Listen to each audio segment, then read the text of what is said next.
Daredevil Born Again Part 2 probably gives us one of the most famous images in comics ever, Kingpin on the floor beat. This all comes from Daredevil 128. This is Part 2, Purgatory of the Born Again series. After losing his home and losing his office, Matt Murdock is forced to take shelter in this really bad hotel that he got for about $8. It has no heat and he's freezing in the winter.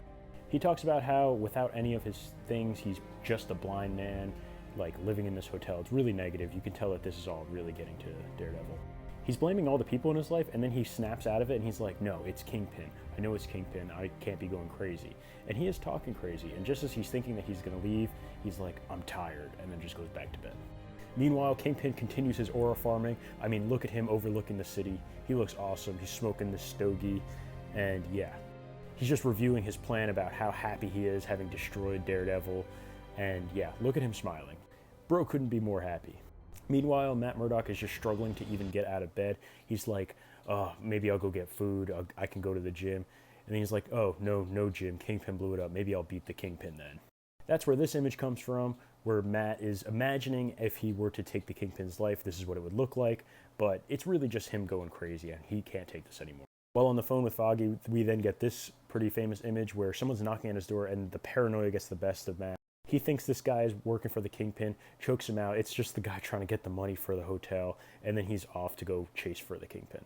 The Kingpin is having Daredevil followed. I mean, at the same time, though, look at him just curling. What is that? This man is curling 405 right there. But we learn that while this subway's getting stuck up and this guy's stealing everything, Matt only does something when the guy points a gun at him, and he has this like smile about it, which I think is extra creepy. And then he beats the guy up.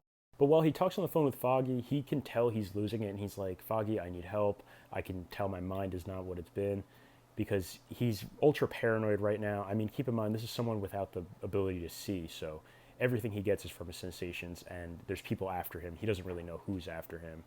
But he ultimately takes a stand and decides to walk up to Fisk Industries. He goes in, and Wilson Fisk's secretary is like, Mr. Fisk is expecting you.